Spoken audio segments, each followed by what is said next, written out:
کمسن نبی حضرت مریم علیہ السلام ہمیشہ بیت المقدس کے اندر عبادت میں مصروف رہا کرتی تھیں۔ ایک روز اچانک اللہ تعالی کی جانب سے حضرت جبرائیل علیہ السلام تشریف لائے اور حضرت مریم کو بیٹے کی خوشخبری سنائی۔ چونکہ یہ اللہ کا حکم تھا، اس لیے جناب مریم علیہ السلام نے اس کو تسلیم کر لیا۔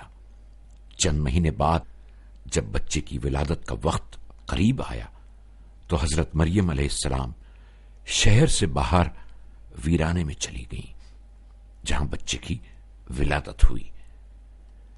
ولادت کے بعد بچے نے اپنی ماں کو تسلی دی اور انہیں بتایا کہ لوگوں کا سامنا کس طرح سے کریں۔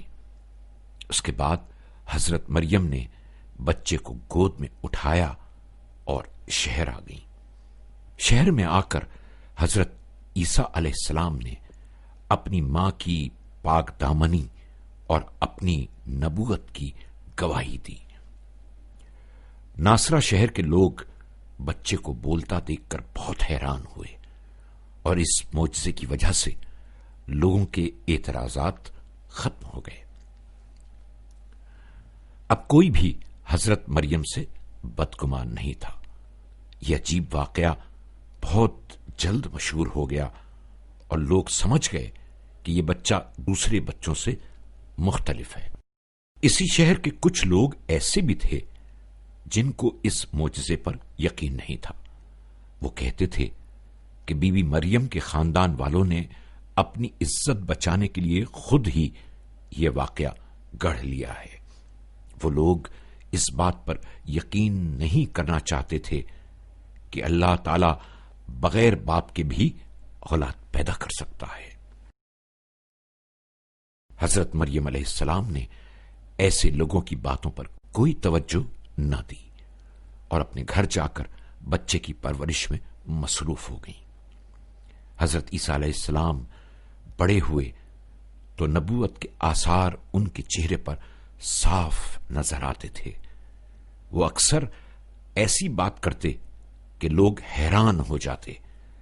حضرت عیسیٰ علیہ السلام جب 12 سال کے ہوئے تو ایک روز ان کی والدہ حضرت مریم علیہ السلام انہیں اپنے ساتھ بیت المقدس لے گئیں۔ وہاں مسجد اقصی میں علمی بحث و مباحثہ ہوا کرتا تھا جس میں حضرت عیسیٰ علیہ السلام بھی شرکت کرتے اور ان کی باتیں سنتے رہتے تھے۔ وہ اکثر اوقات دانشوروں پر ایسے اعتراضات کرتے کہ وہ ان کی ذہانت پر حیران رہ جاتے۔ رفتہ رفتہ سب انہیں پہچاننے لگے۔ اب حضرت عیسیٰ علیہ السلام ان کی محفلوں میں جاتے تو ان کی باتیں سننے کے لیے ایک دم سب لوگ خاموش ہو جاتے۔ حضرت عیسیٰ علیہ السلام کی یہ ذہانت خدا کا تحفہ تھا، اسی لیے وہ ہمیشہ کامیاب ہوتے۔ یہودی علماء بہت مغرور تھے۔ اب تک کوئی ان کے مد مقابل نہیں آ سکا تھا اور وہ ہمیشہ دوسروں کو شکست سے دوچار کرتے تھے، لیکن حضرت عیسیٰ علیہ السلام کے ہاتھوں شکست کھانے کی وجہ سے یہودی عالم حسد کا شکار ہو گئے۔ ان کو بہت غصہ آیا اور وہ حضرت عیسیٰ کے دشمن ہو گئے تھے۔ حضرت عیسیٰ علیہ السلام جب 30 سال کے ہو گئے تو اللہ کی جانب سے فرشتہ وحی لے کر آیا اور انہیں بنی اسرائیل کی ہدایت کی ذمہ داری سونپی۔ حضرت جبرائیل علیہ السلام خدا کی طرف سے حضرت عیسیٰ علیہ السلام کے لیے کتاب بھی لائے تھے جس کا نام انجیل تھا۔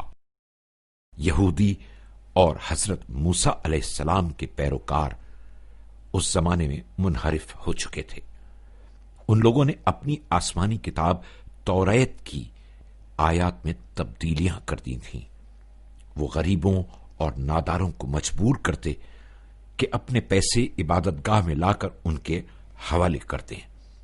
ان میں سے کچھ لوگ قیامت کے دن کا بھی انکار کرنے لگے تھے۔ حضرت عیسیٰ علیہ السلام نے انہیں خدا کی اطاعت کی دعوت دی۔ یہودیوں کے جھوٹے عالم سمجھ گئے تھے کہ اب ان کی زبردستی کا زمانہ ختم ہو چکا ہے اور جلد ہی ان کے برے کاموں سے پردہ اٹھ جائے گا۔ مجبوراً یہودی عالموں نے حضرت عیسیٰ علیہ السلام کی مخالفت شروع کر دی اور حضرت عیسیٰ سے کہنے لگے کہ تم جھوٹ بول رہے ہو، تم خدا کے نبی نہیں ہو۔ حضرت عیسیٰ علیہ السلام نے ان کی باتوں کی کوئی پرواہ نہیں کی۔ وہ آس پاس کے چھوٹے شہروں اور دیہاتوں میں جاتے اور لوگوں کو خدا کی اطاعت کی دعوت دیتے رہے۔ کبھی کبھی لوگ حضرت عیسیٰ کی سچائی کا یقین حاصل کرنے کے لیے ان سے معجزے کی درخواست کرتے۔ حضرت عیسیٰ علیہ السلام معجزہ دکھانے کے لیے خدا کے حکم پر مٹی سے چھوٹے چھوٹے پرندے بنا کر ان پر پھونک مارتے تو پرندوں میں جان آ جاتی اور وہ اڑ جاتے۔ کبھی حضرت عیسیٰ علیہ السلام مریضوں کو شفا دیتے اور کبھی قبرستان میں جا کر مردوں کو زندہ کر دیتے۔ رفتہ رفتہ لوگوں کی بڑی تعداد حضرت عیسیٰ علیہ السلام پر ایمان لے آئی۔ ان ایمان لانے والوں میں کچھ طاقتور نوجوان بھی تھے۔ حضرت عیسیٰ علیہ السلام جہاں کہیں بھی جاتے، یہ نوجوان ہر جگہ ان کے ساتھ ہوتے۔ انہیں حواری کہا جاتا ہے۔ وہ حضرت عیسیٰ علیہ السلام کا بھرپور ساتھ دیتے اور لوگوں کو ان کی اطاعت اور پیروی کی ترغیب دیتے۔ حضرت عیسیٰ اور ان کے حواریوں کی کوششوں سے لوگ یہودی عالموں سے دور ہوتے گئے۔ اب وہ اپنے پیسے عبادت گاہ میں جمع نہیں کراتے تھے۔ یہودی اس صورتحال پر بہت پریشان تھے۔ ایک بار وہ سب اکٹھے ہوئے اور انہوں نے آپس میں یہ طے کیا کہ حضرت عیسیٰ علیہ السلام کو قتل کر دیا جائے۔ اس مقصد کے لیے انہوں نے بادشاہ سے کہا کہ عیسیٰ نے یہودیوں کے دین کو پیروں تلے رون ڈالا ہے۔ وہ ہفتے کے دن کام کی چھٹی نہیں کرتا اور ملک میں فساد برپا کرنا چاہتا ہے۔ بادشاہ یہ سن کر ان کے فریب میں آ گیا اور وہ بھی حضرت عیسیٰ کا دشمن بن گیا۔ ادھر حضرت عیسیٰ علیہ السلام کو جب یہودیوں کی اس سازش کا علم ہوا تو انہوں نے ایک جگہ سے دوسری جگہ ہجرت شروع کر دی۔ وہ ایک شہر سے دوسرے شہر اور ایک گاؤں سے دوسرے گاؤں سفر کرتے رہتے۔ یہودیوں نے اپنے جاسوس ہر جگہ پھیلا رکھے تھے تاکہ حضرت عیسیٰ علیہ السلام کی قیام گاہ کا پتہ لگا سکیں۔ انہوں نے اعلان کر دیا تھا کہ جو بھی حضرت عیسیٰ کے بارے میں اطلاع دے گا اسے مالا مال کر دیا جائے گا۔ ایک روز تمام یہودی علماء بیت المقدس میں جمع تھے کہ حضرت عیسیٰ علیہ السلام کا ایک شاگرد جس کا نام یہودا تھا بھاگتا ہوا وہاں پہنچا اور وہ فوراً علماء سے ملنا چاہتا تھا۔ دروازے پر چوکیدار نے اسے روک کر وجہ پوچھی تو وہ لرزتی ہوئی آواز میں کہنے لگا، مجھے بہت ضروری کام ہے، اندر جانے دو۔ چوکیدار نے یہودا کی یہ حالت دیکھی تو سمجھ گیا کہ وہ بہت خوفزدہ ہے۔ اس نے اسے اندر جانے کی اجازت دے دی۔ یہودا اندر جاتے ہی کہنے لگا، میں عیسیٰ کے بارے میں خبر لایا ہوں۔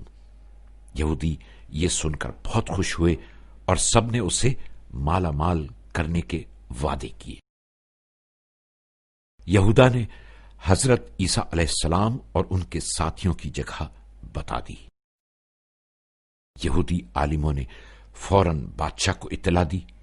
بادشاہ اپنی فوج لے کر یہودی عالموں کے ساتھ اس باغ میں پہنچا جس کا پتہ یہودا نے بتایا تھا۔